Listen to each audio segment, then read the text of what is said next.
2월 3일 하나님 말씀을 함께 묵상하겠습니다.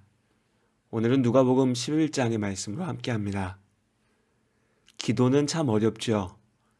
성도님들과 대화를 나누다 보면 5분 정도 기도하고 나면 더 이상 무슨 말을 해야 될지 모르겠다는 분들도 계시고, 또 기도만 하면 졸린다는 분들도 계십니다. 다행이랄까요? 이것이 우리들만의 문제는 아닙니다. 예수님을 따랐던 제자들에게도 기도는 참 어려웠던 것 같습니다. 예수님과 함께 산에 올라 기도할 때면 어느새 제자들은 졸다 못해 자고 있었습니다. 예수님께서 나무라기도 하셨지만 제자들 역시 또 답답했을 겁니다. 그래서 오늘 말씀에 제자들이 예수님께 어떻게 기도해야 하는지 묻습니다. 그리고 예수님께서 우리가 주기도문이라고 부르는 말씀들로 그 기도의 모범을 보여주고 계십니다.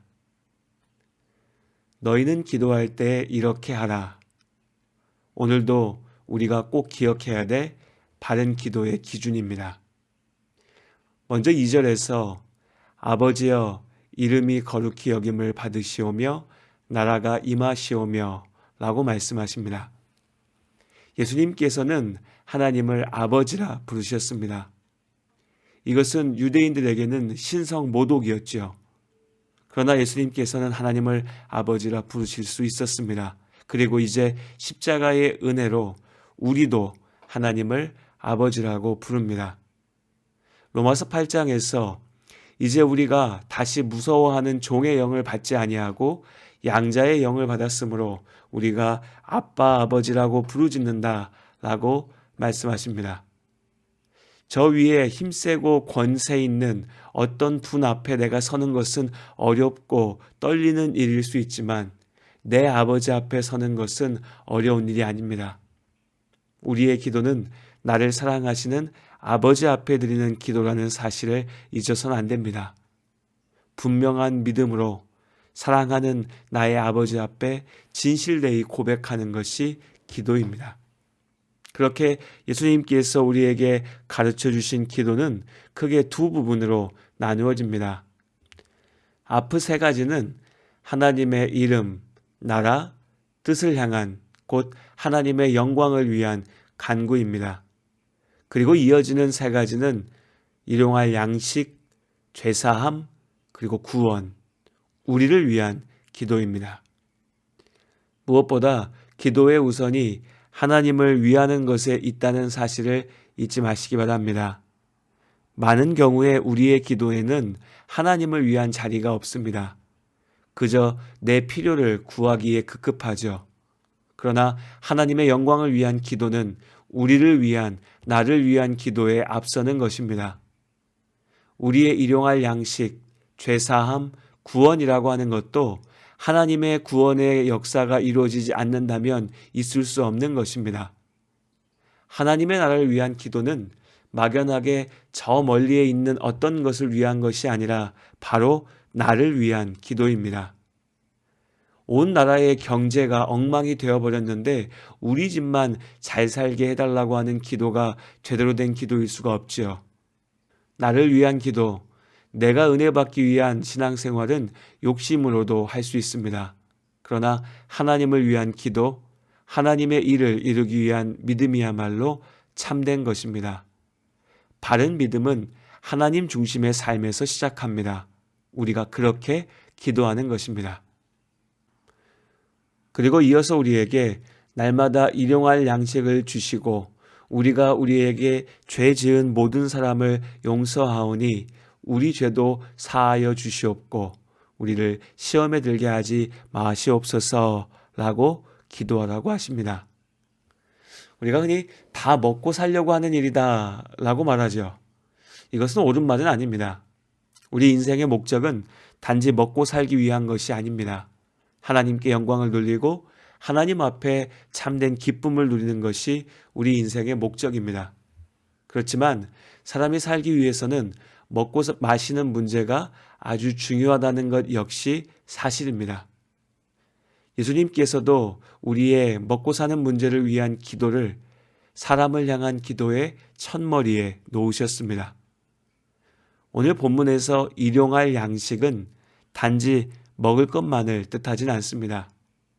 오늘 우리의 생명을 지키기 위해서 필요한 모든 것들을 말하는 것입니다. 우리가 굶을 정도는 아니니까 이제는 기도하지 않아도 되지 않아? 라고 생각하면서 가볍게 넘겨서는 안 된다는 것이죠. 예수님께서 가르쳐 주신 기도는 곧 우리의 생명을 위한 기도입니다. 제도적으로 잘 정비되어 있고 풍요로운 나라에서 살고 있다곤 하지만 조금만 생각해 보면 여전히 우리는 하나님의 은혜의 손길이 아니면 하루도 제대로 살 수가 없습니다. 그러니 오늘 하루 나의 삶을 위하여 기도하는 것은 당연한 일입니다. 또한 우리의 몸에 양식이 필요하다면 우리 영혼에는 죄 사함이 필요합니다. 성경은 우리를 괴롭게 하는 모든 문제의 근원이 죄라고 하는 것을 분명하게 말하고 있습니다. 오직 하나님께서 우리를 죄에서 구하시고 영원한 생명을 주십니다. 하나님께서 우리의 죄를 사해 주시는, 용서하시는 근거는 예수님의 대속의 죽음이지요. 예수님께서 내 죄를 대신 지시고 죽으셨기에 내가 삽니다. 그렇기에 죄사함의 기도는 그리스도의 십자가를 믿는 믿음을 고백하는 것입니다. 나아가서 완전히 죄의 문제에서 해결되지 못한 우리가 주님의 은혜 앞에 회개하기 위한 기도입니다. 죄의 문제에 있어서 우리는 이중적인 위치에 있습니다.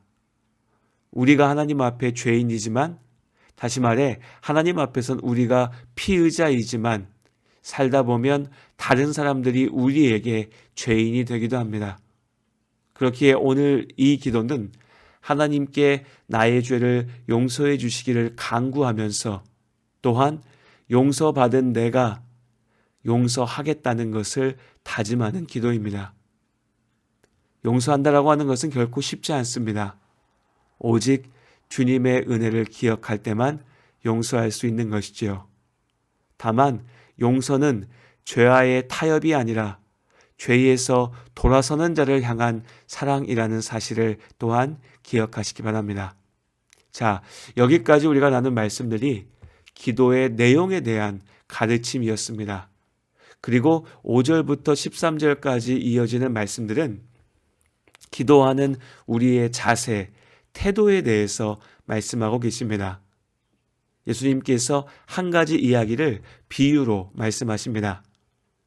한밤중에 가족이 모두 잠들어 있는데 친구가 찾아와서 먹을 것을 달라고 합니다. 그냥 부탁하는 게 아니라 제발 좀 달라고 간청합니다. 자기가 아는 사람이 여행 중에 찾아왔는데 그 사람에게 대접할 것이 없다는 것입니다. 여러분이라면 어떠시겠습니까? 한밤중에 이런 어처구니 없는 부탁을 할 사람은 없겠지만 비유이니까 말씀 그대로 상황을 한번 생각해 보죠. 아마도 단잠에서 깨어난 짜증이 가득할 겁니다. 밤중에 일어나서 먹을 것을 챙긴다는 것이 얼마나 귀찮은 일입니까? 왜 이 밤중에 와서 나를 이렇게 귀찮게 하나? 그런 마음일 겁니다. 하지만 또 생각해 보면 이 밤중에 오죽하면 이렇게 찾아와서 부탁할까 싶은 마음도 들 겁니다. 친구고 뭐고 다 귀찮지만 그래도 그 간절함이 마음에 걸리지요. 아마도 우리 성도님들이시라면 툴툴거리면서도 그 청을, 그 간절한 부탁을 들어주실 겁니다. 물론 하나님께서 우리의 기도를 억지로 마지못해서 들어주신다는 것은 아닙니다. 오히려 하나님께서는 우리의 기도를 기다리시죠. 다만 우리가 기도하지 않기에 우리의 기도가 진실함과 간절함으로 채워지지 않기에 하나님의 그 역사하시는 능력을 보지 못하는 겁니다. 예수님께서 우리에게 잘 아는 말씀으로 약속하십니다. 구하라 그러면 너희에게 주실 것이요 찾으라 그러면 찾아낼 것이요 문을 두드리라 그러면 너희에게 열릴 것이니 구하는 이마다 받을 것이요 찾는 이는 찾아낼 것이요 두드리는 이에게는 열릴 것이니라. 우리가 간절히 구하고 기도할 때 우리 하늘 아버지께서 약속하신 대로 우리의 기도를 들으십니다. 날마다 말씀으로 함께하는 이 시간이 또한 매일 하나님 앞에 기도하는 시간이 되시기를 바랍니다. 하나님께서 오늘도 우리의 기도 가운데 역사하십니다. 내 기도하는 그 시간 그때가 가장 즐겁다. 이 세상 근심 걱정에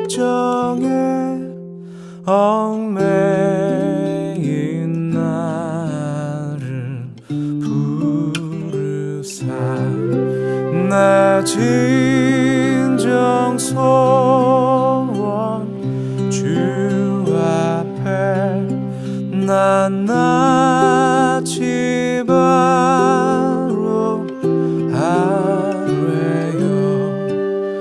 큰 불행 당해 슬플 때 나 위로받게 하시네. 내 기도하는 그 시간 내게는 가장 귀하다. 저 광야 같은 세상을 끝없이 방황하면서 위태한 길로 나갈 때 주께서 나를 이끌어 그 보좌 앞에 나아가 그 은혜 받게 하시네.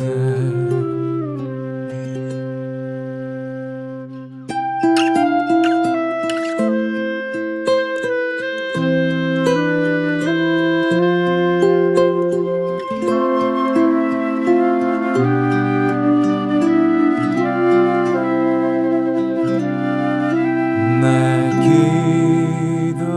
기도하는 그 시간 그때가 가장 즐겁다. 이때껏 지은 큰 죄로 내 마음 심히 아파도 참 마음으로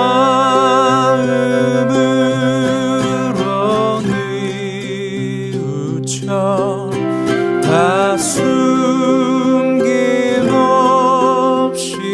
아뢰면